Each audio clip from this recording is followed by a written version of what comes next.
എല്ലാവർക്കും നമസ്കാരം. നമുക്കിന്ന് ഓണത്തിനേക്ക് സദ്യക്കൊക്കെ ഉണ്ടാക്കാൻ പറ്റിയ ഒരു അടിപൊളി പച്ചടി റെസിപ്പിയുമായാണ് ഞാൻ വന്നത്. വെള്ളരിക്ക വെച്ചാണ് ഇത് തയ്യാറാക്കിയത്. നല്ല ടേസ്റ്റാണ്. ഇതേപോലെ ഉണ്ടാക്കാത്ത ആരെങ്കിലും ഉണ്ടെങ്കിൽ ഇതുപോലെ ഒന്ന് ഉണ്ടാക്കി നോക്കിയിട്ട് നിങ്ങളുടെ അഭിപ്രായമൊക്കെ ഒന്ന് അറിയിക്കണേ. ഇനി ഞാനിതെങ്ങനെയാണ് ഉണ്ടാക്കിയെന്ന് നമുക്കൊന്ന് നോക്കാം. പച്ചടി ഉണ്ടാക്കാനായിട്ട് ഞാൻ ഇതേപോലെയുള്ളൊരു കഷ്ണം വെള്ളരിയാണ് എടുത്തത്. അധികം വലിയ പീസൊന്നുമല്ല. ഇനി അത് നേർമയായിട്ട് ചെറിയ പീസാക്കിയിട്ട് ഇതേപോലെ മുറിച്ചിട്ടെടുത്തിട്ടുണ്ട്. ഇനി കഴുകി വൃത്തിയാക്കി വെച്ച ഒരു പാത്രത്തിലേക്ക് മുറിച്ച് വൃത്തിയാക്കി വെച്ച വെള്ളരി ചേർത്ത് കൊടുക്കാം. എന്നിട്ട് ആവശ്യത്തിനുള്ള ഉപ്പും കൂടി ചേർത്ത് കൊടുത്ത് 2 തണ്ട് കറിവേപ്പില ഇട്ട് കൊടുത്ത ശേഷം അല്പം വെള്ളം ഒന്ന് ഒഴിച്ച് കൊടുക്കാം. എന്നിട്ട് നമുക്കിത് നന്നായിട്ടൊന്ന് ഇളക്കി കൊടുക്കാം, ഈ ഉപ്പ് എല്ലാ ഭാഗത്തും ആകുന്ന വിധത്തിൽ. എന്നിട്ട് അടച്ച് വെച്ച് ഇതൊന്ന് വേവിച്ച് കൊടുക്കാം. അങ്ങനെ ഇതൊന്ന് അടുപ്പത്ത് വെച്ച് തിളയ്ക്കുമ്പോൾ ഒന്നുകൂടി ഒന്ന് ഇളക്കി കൊടുക്കുന്നുണ്ട്. വെള്ളരി ചെറുതായി മുറിച്ചിട്ട് കൊണ്ട് തന്നെ പെട്ടെന്ന് വെന്ത് കിട്ടും കേട്ടോ. ഒരു 2 തിള തിളയ്ക്കുമ്പോഴേക്ക് നമ്മുടെ പച്ചടിക്ക് ആവശ്യമായ രീതിയിൽ വെന്തിട്ടുണ്ടാവും. ഇനി അതൊരു സൈഡിലേക്ക് മാറ്റി വെച്ച ശേഷം നമുക്കതിന് വേണ്ട ബാക്കി കാര്യങ്ങളൊക്കെ റെഡിയാക്കാം.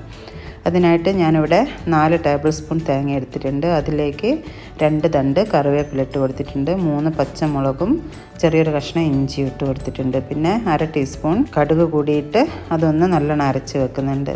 പിന്നെ ഞാനതിലേക്ക് 1/2 കപ്പ് കട്ട തൈരാണ് എടുത്തത്. അതും കൂടി ഒന്ന് ഉടച്ച് വെക്കുന്നുണ്ട്.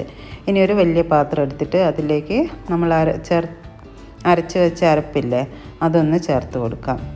മുഴുവൻ അരപ്പ് ഞാനതിലേക്ക് ചേർത്ത് കൊടുത്തിട്ടുണ്ട്. എന്നിട്ട് ഉടച്ച് വെച്ച ആ കട്ട തൈര് കൂടി അതിലേക്ക് ചേർത്ത് കൊടുക്കാം.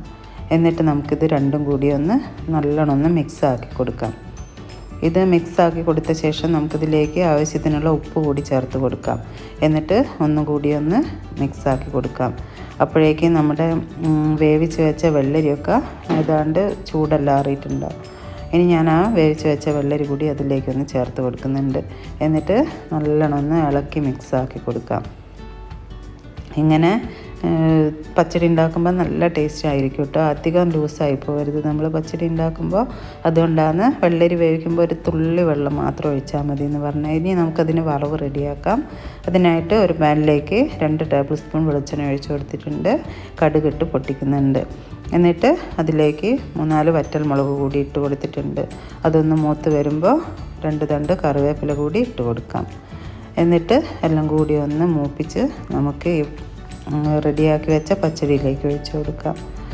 എന്നിട്ടിത് നല്ലോണം ഒന്ന് മിക്സാക്കി കൊടുക്കുക ഈ പച്ചടിയിലേക്ക്, ഈ വറവൊക്കെ. അങ്ങനെ നമ്മുടെ ടേസ്റ്റിയായ പച്ചടി ഇവിടെ റെഡിയായി. വളരെ പെട്ടെന്ന് നമുക്കിത് ഉണ്ടാക്കിയെടുക്കാൻ പറ്റും. അതുപോലെ തന്നെ നല്ല ടേസ്റ്റാണ്. ഓണത്തിന് നിങ്ങളെല്ലാവരും ഇതേപോലെ ഒന്ന് ഉണ്ടാക്കി നോക്കിയിട്ട് നിങ്ങളുടെ അഭിപ്രായമൊക്കെ ഒന്ന് അറിയിക്കണം. അതുപോലെ നിങ്ങൾക്ക് ഈ വീഡിയോ ഇഷ്ടമായാലൊന്ന് ലൈക്ക് ചെയ്യാനും നിങ്ങളുടെ ഫ്രണ്ട്സിനും റിലേറ്റീവ്സിനൊക്കെ ഒന്ന് ഷെയർ ചെയ്ത് കൊടുക്കാനും മറന്നു പോകരുത്. സബ്സ്ക്രൈബ് ചെയ്യാതെ ആരെങ്കിലും കാണുന്നുണ്ടെങ്കിൽ ഒന്ന് സബ്സ്ക്രൈബ് കൂടി ചെയ്യണം. നമുക്ക് മറ്റൊരു വീഡിയോയുമായി വീണ്ടും കാണാം.